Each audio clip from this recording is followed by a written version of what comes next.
এই যে জাপানের ভিজিট ভিসা, মাত্র এই যে পিছনে ওই যে এখানে হচ্ছে জাপানের এম্বাসি।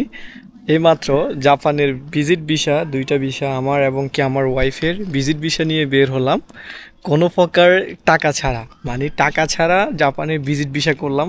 তো পুরোপুরি ভিজিট ভিসা নিয়ে মাত্র বের হলাম বুলগেরিয়া থেকে। তো কিভাবে কি করলাম, কিভাবে ভিসাগুলো নিলাম সব থাকবে এই ভিডিওতে, সুতরাং ভিডিওটা শেষ পর্যন্ত দেখবেন। আমি এটা নিয়ে আলোচনা করব কিভাবে জাপানের ভিজিট ভিসাটা পেলাম আমি এবং আমার ওয়াইফ। তো জাপানের ভিসার জন্য আমার কি ডকুমেন্টস লাগছে আমি যদি শর্টলি বলি, আমাদের ব্যাঙ্ক স্টেটমেন্ট লাগছে। এখানে বুলগেরিয়ান ব্যাঙ্ক স্টেটমেন্ট, আমাদের বুলগেরিয়ান টিএসসি কার্ড, আর হচ্ছে হোটেল বুকিং, আর হোটেল বুকিং, এরপর হচ্ছে ইয়ার টিকিট বুকিং এমনি ডেমো বুকিং দিলে হয়। হচ্ছে আপনি জাপানে যাই কী করবেন ওইটার অ্যাক্টিভিটিস, এই ফর্মগুলা মানে 3-4টা ফর্ম যা জমা দিলে হয়ে গেছে। আপনার এক্সট্রা কোনো পেপারস লাগতেছে না, খালি ব্যাঙ্ক স্টেটমেন্ট, টিএসসি কার্ড, আর হচ্ছে hotel booking, air ticket booking, আর অ্যাপ্লিকেশন ফর্ম যেটা ফিল আপ করতে হয়, এগুলো অনলাইনে পাওয়া যায়। তো এই ডকুমেন্টসগুলো হলে আপনি কিন্তু জাপানের ভিসা পেয়ে যাবেন।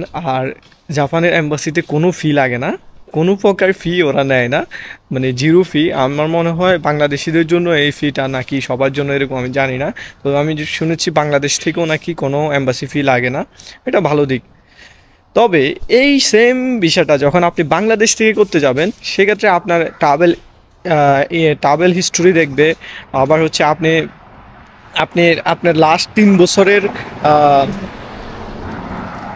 আপনার লাস্ট 3 বছরের ট্যাক্স রিটার্ন দেখবে, মানে আপনি বাংলাদেশে থাইকা লাস্ট 3 বছর ধরে ট্যাক্স দিচ্ছেন সরকারকে, এরকম প্রমাণপত্র থাকতে হবে। অনেক ইনকাম দেখাইতে হয়, কিন্তু আমাদের জন্য এসব কিছুই দেখাইতে হয় নাই, আমরা শুধু ব্যাঙ্ক স্টেটমেন্ট দেখাইছি। আমরা এখানে স্টুডেন্ট, আমার মনে হয় ওয়ার্কাররাও যদি বুলগেরিয়াতে যারা ওয়ার্ক পারমিট আছে তারাও কিন্তু চাইলে এটা করতে পারবে।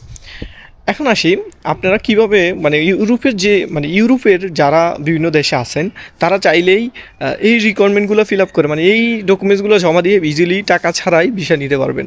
কোনো প্রকার টাকা লাগতেছে না আপনাদের, সত্যি কথা এটাই, মানে কোনো প্রকার টাকা লাগতেছে না। এটা হচ্ছে ইন্টারেস্টিং বিষয়। আর হচ্ছে নর্মালি 6 থেকে 7 দিনে ভিসা দিয়ে দেয় জাপান এম্বাসি। আপনার পাসপোর্ট রেখে দেয়, 5 মিনিটের মধ্যে রেজাল্ট দিয়ে দিবে। 5 মিনিটের মধ্যে আপনাকে জানাবে, আপনার ডকুমেন্টসগুলো চেক করে সব কিছু ঠিকঠাক থাকলে বলবে যে ঠিক আছে, আপনার বিষয় আমরা অ্যাপ্রুভ করতেছি, আপনি 1 সপ্তাহ পরে এসে পাসপোর্ট নিয়ে যাবেন। অথবা যদি কোনো ডকুমেন্ট মিসিং থাকে, ওই ডকুমেন্টসের জন্য বলবে যে এই ডকুমেন্টসটা ঠিক করে দেন, আপনি আসেন, আমরা এই ডকুমেন্টসটা ঠিক করে আসলে আপনাকে আমরা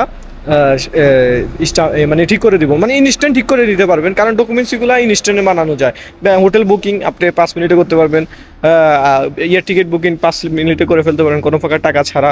হ্যাঁ, এরপরে অ্যাপ্লিকেশন ফর্ম ফিল আপ করতে হবে, এটাও একবারে easily application form fill up করতে পারবেন। হ্যাঁ, একবারে ইজি প্রসেস।